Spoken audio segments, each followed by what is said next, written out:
So, Manoj, what do you think has been the mental or emotional cost, if any, of being an author and putting yourself and your work out there? Uh, After releasing, it's all good, but I think before releasing, it's a lot of self-doubt. In fact, this book was there in my drive from 2020, but I didn't publish it until a friend of mine saw it and said, "This is worthy of publishing."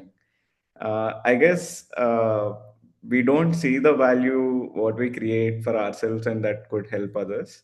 So, fighting that insecurity or thinking will it be valuable or not, is a big thing. So in fact, instead of fighting it and putting it out, I actually ignored it and forgot about it until somebody else saw it.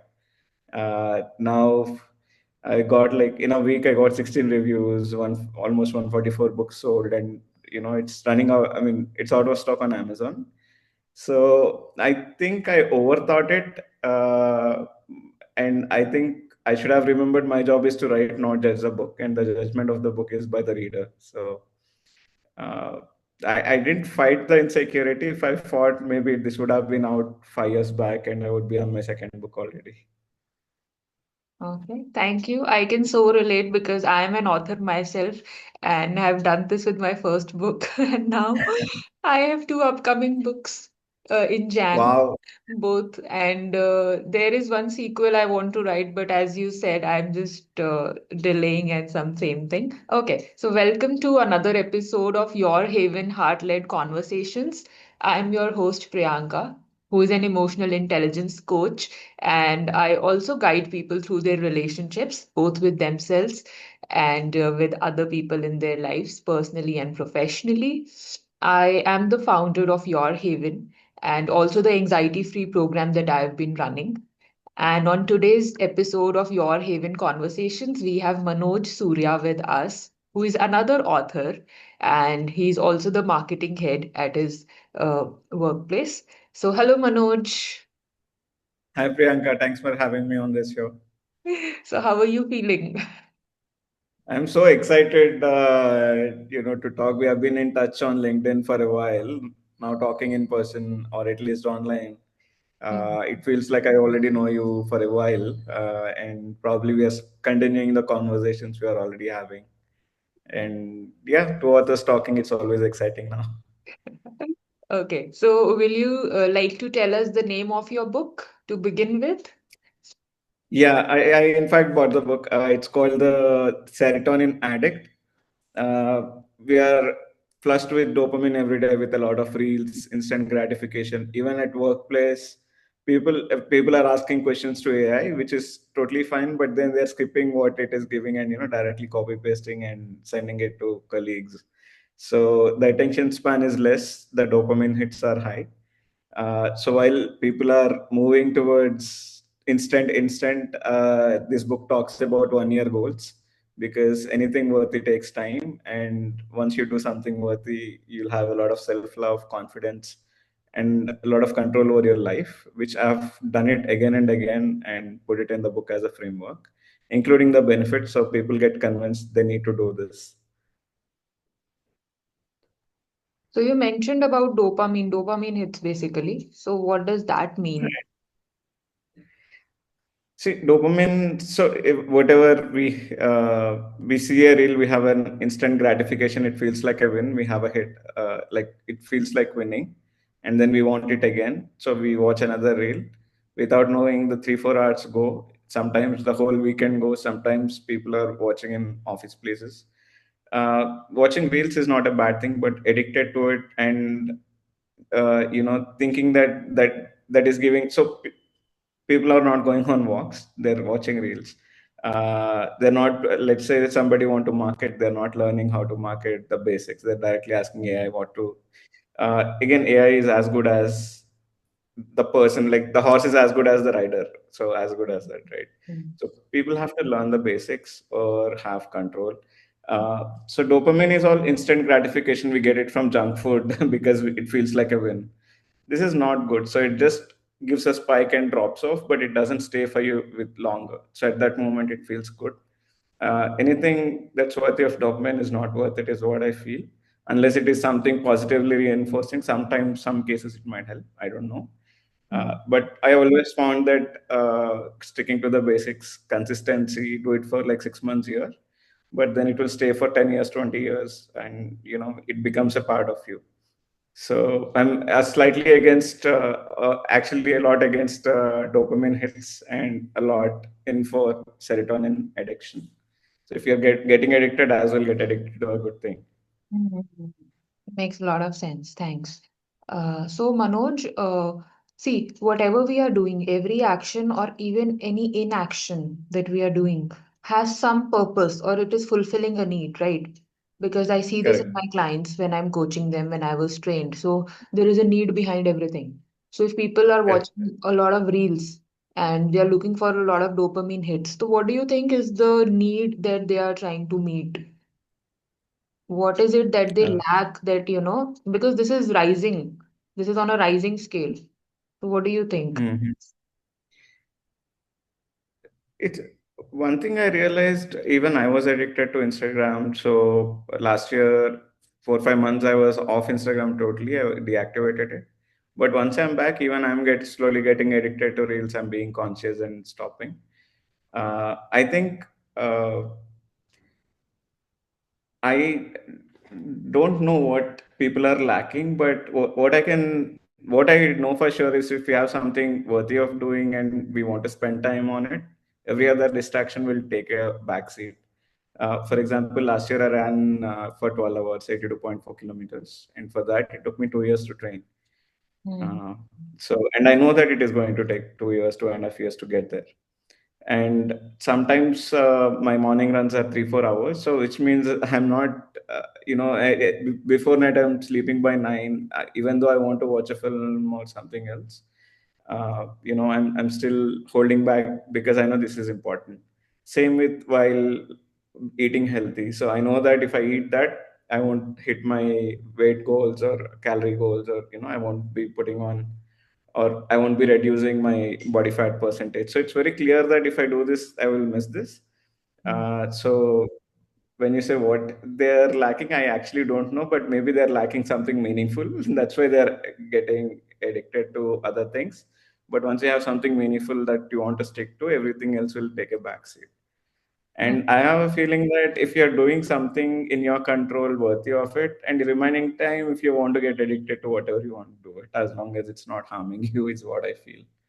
So Thanks for sharing that. The word meaningful makes a lot of sense to me that they are looking for something meaningful and something that can actually make them happy. And I yeah, see the words value and initially use the word self-doubt. I feel that is also something that shows up and that yeah, makes. I didn't think deeply about it. Now you ask, I'm thinking, why do they miss? So it's something for me to ponder on. Okay. So many of us feel this emptiness inside of ourselves. We are lacking something and we are trying to get it from outside, from our Yeah. relationships, from other people, or even from these reels. Like we get that little bit of joy. Hmm. Hmm. So if Why do you think is that? Why do you think people lack it? Like, do they? Is it need for validation, or what is it? so you were using the words self-love and now you're using validation. So if we link all of them, it's a need for being seen and validated and being loved.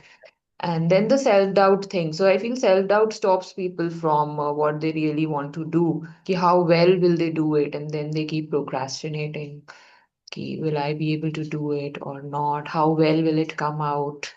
Because a lot of clients have come up with this brilliant ideas, brilliant work, but they procrastinate. And I have been there myself. So, Yeah, I guess it's hard to become a good coach without going through those or under. So you'll have better empathy on these things. Hmm. I think that is one reason you're able to point out exactly what it is. So Yeah, it's so we are nice. just sharing ideas what's going on with most of us. Yeah, Most of us, yeah. yeah. So you were talking about your book. So what made you write this book, Manoj? Uh, I was reading a lot. I think the natural outcome is I was also writing because I had so much to say, and I can't make somebody sit and talk with him or her for like 30 minutes and tell. But it's easier to write a long form blog and say, okay, if you're interested, read this. So I started with long form blogs. I think at that time around, I said, okay. And I was also learning there is something called frameworks and there are mental models. So I was looking at, by that time, I have run a 42 kilometers. Read 52 books in a year. Then I tried 100 different coffee teas. Then I did small projects, 90-day challenges. So I was looking at what is the framework mentally I was using and I put it together. I started it as a blog. The more I wrote, I figured this can't be a blog. This should be a book. So my first draft I wrote so I could just publish it. Then all the self doubt, maybe I was distracted. I don't know. It's there from then on. So yeah, I think it's mostly came from doing things paired with reading, where I had that writing habit. So altogether made this book, I feel. Okay. And what do you think? So you mentioned self-doubt. Apart from self-doubt, what is the biggest fear I can say that you have faced in this journey? The size of the book is small, and I know, being a reader, I've read children book, I read small books, I read very thick books. I do know for a fact that it doesn't matter what size of the book is, it matters the quality and content of it. And while I felt like when I read, sometimes I get excited, oh, this should be out, this is so good. And at the same time, I feel like maybe it's just me because I wrote it. Will people make fun of it? Do they think that I'm faking it? It's a small book, anybody can read. Do they think that, okay, why didn't they write it? Hmm. So I felt like an imposter, like just trying to say I'm an author, but it's not worthy of it. Hmm. So it's a big part of the doubt because I don't know. For me, it's obvious, but maybe it's obvious for everyone, is what I was thinking. So Hmm. I'm Hmm. happy I'm proven wrong, but it was a very big, I think the need for validation or made fun of.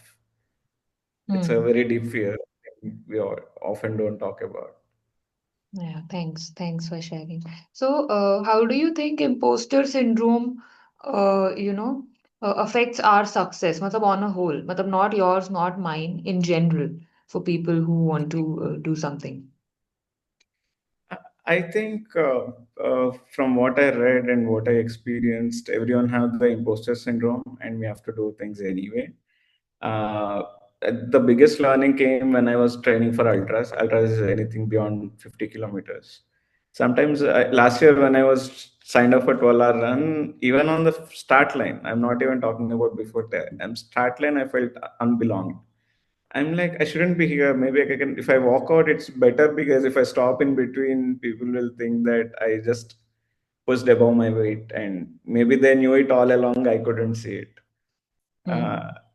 right. So, not just that day, the whole 2 years, like, I was like, maybe I'm thinking too much. While the data, luckily, I'm a little data driven. I see that, okay, every week I'm following the plan. And today, if I execute my plan and weekly I have an improvement, I'm good. I know that it compounds and in 2 years I can run. Hmm. So every long runs are very daunting because it's like 4 5 hours, and before night I'm like, maybe I should give up. I don't need this. Why do I get up early? I have to plan my food for the run, water. I have to carry so many things. Hmm. Hmm. And despite that voice, I would just get up and go. So my brain was so used to that doubt, but still showing up. I think the book is out because I trained for ultras. I know that it's a doubt. It will keep shouting. It's not even subtly it's shouting, but I have to do Hmm. it anyway. So I think it's hard for most of us, even for me. I wouldn't have waited for 5 years if I was stronger. Hmm. Maybe I forgot about the book in between. But I think it stops people from being showing their potential. So they should just show up despite the imposter syndrome. I don't think silencing is a choice, Hmm. but showing up is a choice, right? So Thank you. Thank you. it's hard. It's painful, but it's worth it. Hmm.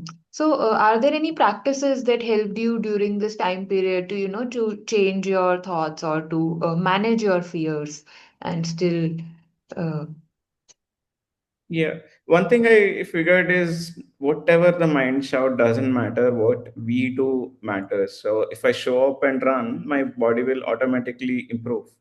For it will build better muscle. It will, if I'm running slow, it builds better aerobic base. If I don't run, it doesn't. So there is nothing to do with my doubt or not. If I run, it happens. If I write a book, it happens. If I send it to the printer, they print. So I don't whether I doubt it or not, it doesn't matter. If I put it on Amazon, put it ask people to buy it, say what it is about. If they like it, they'll buy it. Nothing to do with my feelings. It's very different. So just showing up, and usually one thing worked is I write down a plan. So even for the book, it sounds obvious. Write a book like these are the chapters, edit it, this deadline, and usually deadlines help me push it. okay.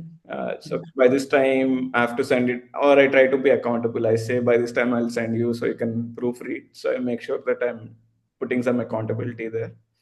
So Okay. adding deadlines with showing up, like writing down the whole plan clearly, it's not complex, simple. Like, okay, today I'll write this.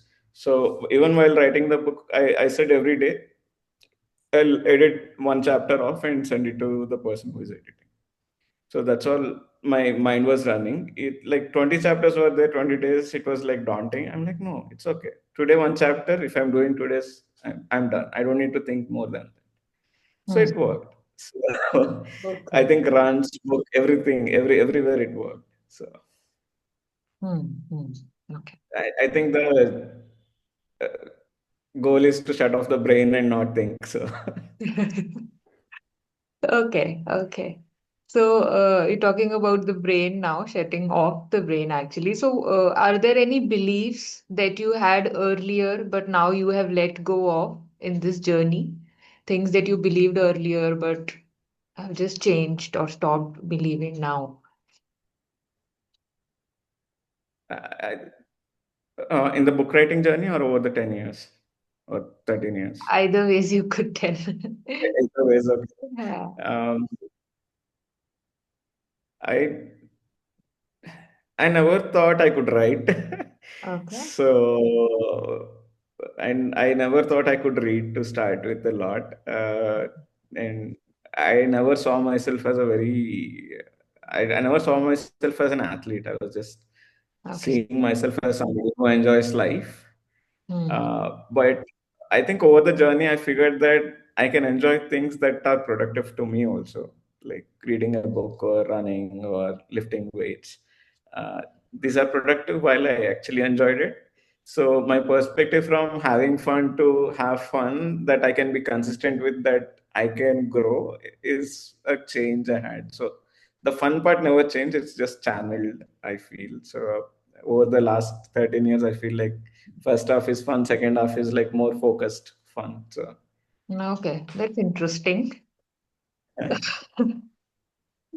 yeah. Okay. So, Manoj, has there been any change in your relationships, personal or even professional, during your book writing journey?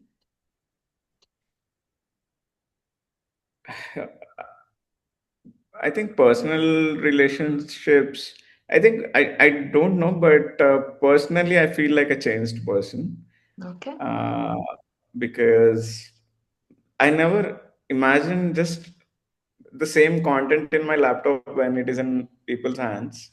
Hmm. It would change my life actually, or the way I see myself, because I want this book to be with a million people, let's say, because I feel like it will affect people in a positive way without me sitting with them and talking. Hmm. Hmm. I feel like I have more power to impact people Hmm. as an author. Of course, given I crack the distribution or see a way that it reaches more people. Hmm. Hmm. Uh, and I have confidence that I can write another book. Hmm. And I feel like this book gave me permission to write another book or more books. It's more real now. So I think the relationship with myself have changed a lot. And I did hear from authors. I'm sure you would know that people also will look at you differently when you say you're an author. So I don't know how true, because I have not met so many people after I published, because I was just trying to wind off. Okay. But I do feel a little different while talking to people, or even from myself. Maybe it's just a couple of weeks I published, I'm feeling this. I don't know, but I did hear it gets only better actually. Like you keep feeling it more than what I'm feeling now is what I heard. So I'm just looking forward how it will shape me. Then I shape the book. So Okay. Okay. it's So it's congratulations exciting. on being an author. Thank you so much. So I want to know if we remove the identity of being an author, so apart from this identity or apart from your workplace identity, who are you as a person? How can you define yourself as a person? Yeah, funny enough, on my Instagram also for many years, I wrote in my bio, I'm a serotonin addict.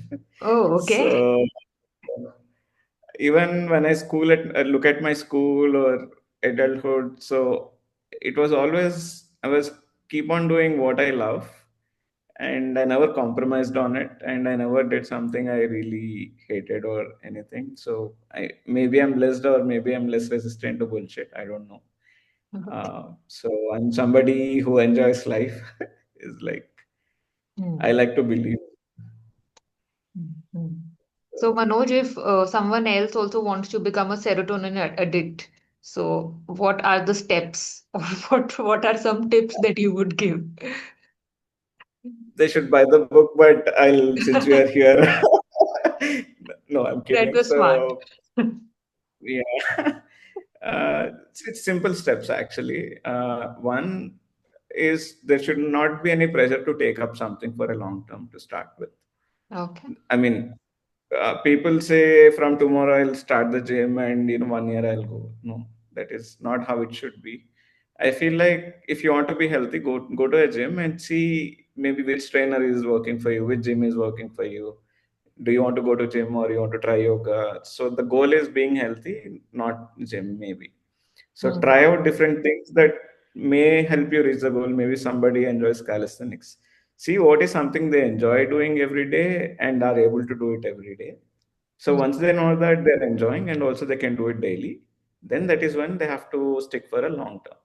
So until then, they should keep experimenting. They should not say, okay, in 3 months I'll figure out. No, take your time. It's okay. Take your time because this is something long term. So in the research, I call this the research part. Don't rush it. See how many times you're able to go in a week. If you go goal is to go daily, but you're only able to go 3 times because of something, then keep a goal of 3 times. It's okay. Over a year, it compounds. And when your situations get better and you can do it daily, you do it daily. So look at your the second part is the cadence. So how many times you can do it in a week. Then once they know that they can, then set a goal. Then they say, okay, for me marathon, I know it takes 1.5 year at that time of fitness. Hmm. Hmm. So I have to look at realistic. I should not rush into things, and they should believe in the process. They should believe that if they show up every day for a year or whatever timeline they have, Hmm. it should some more or less slightly logical at least. Let's say I finish a chapter, I know in 20 25 days I am going to finish the whole editing, at least the first round in 25 days. Even though it looks like a long time, if I don't do the 25 days will go anyway, like they'll be over. So Yeah. people should be aware that there is no other choice than showing up if they want to, and it will take as much time whenever they start. Today they start, it takes the same time. Next year they start at the same time. So they should not rush into things.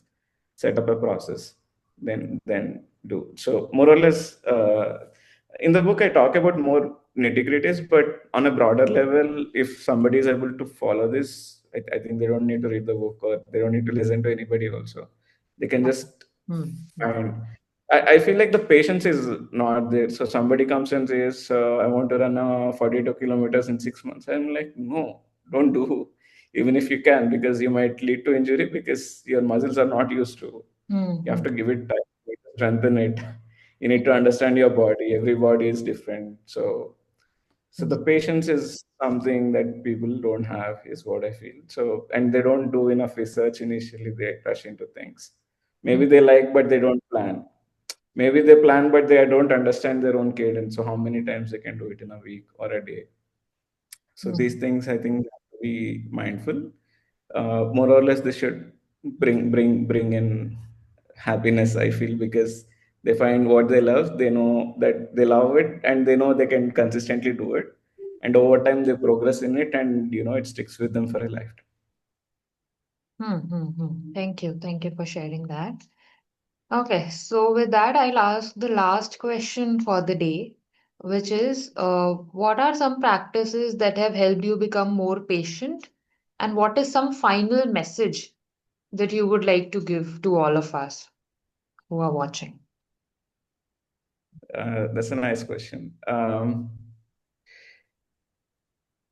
Practices, I think, over multiple things I have done as a 1 year habits or hobbies. If you do anything for 1 year, it will stick. Like, I read 52 books in a year in 2016. Now I finished like a little over 350 books. It's Hmm. now I'm not keeping a count. I don't count. I just write down because I just want to keep a track. Uh, but I read because it's a habit. So I ran a 42 like 5 years back. Last year I ran an 82. So it was not like, okay, I have to, it's not like I was pushing myself. It was more of a calling at a point. Okay, I have to do this. This is what I'm, there is no logic there. Like, why would somebody what will I get? Nothing. Like, once I come back and sleep. But it feels like it. But it feels more like a calling because it's not about that race day, it's about the whole journey. So if we find something that we enjoy doing and do it for a long time, and at some point you know that it's a calling, and you'll have to do better, get better at it. I Hmm. don't know why it happens, but it happens. So I do wish everyone watching this write takes a paper out, writes down what they enjoy doing, maybe think about last few months what they enjoyed. They want to do more but procrastinating. But Hmm. then now put a cadence to it. Maybe they play shuttle. Put a cadence to it. Let not it be random. Not once a week. Maybe 3 to 4 times a week. So Hmm. whatever skill you will build in 4 years, so you are building in 1 year. But you're hardly pushing anything because it's like 3 4 times a week. They can do it. So I do wish they channel it properly on what they love. So no pressure. They love it. There is no reason they should not put a cadence to it and do it better. So I do hope more people find long-term projects personally, mostly not professionally talking, personal habits, Hmm. and become serotonin addicts. So Yes. that I would wish for more people to happen, and I truly believe it makes a difference for everyone. Hmm. Thank you. So thank you for being here, Manoj, and sharing all of this. I'm also going to think about, what more I want to incorporate in my life more often. Like I also love writing, and now I'm realizing I'm not writing further, matlab in the form of my book, matlab the next book. Next book. To do that. So Third book. thanks a lot for being here and sharing with me so openly. And thank you, everybody who's been watching. And this was another episode of Your Haven Heartlet Conversations. Do share your feedback with us and see you again in another conversation with our new guest, some new person with new sharing, new set of questions. And let's say thank you to Manoj. Thank you. Thank you so much for inviting. Had so much fun talking with you today. And And just and go and and follow him and get his book right away. yeah, it's called the Serotonin Addict. It's on Amazon and Kindle, physical copy, Kindle copy. Hope your audience like it. So just go grab it, everyone. Thank you. Okay, so thank you and bye bye. Bye.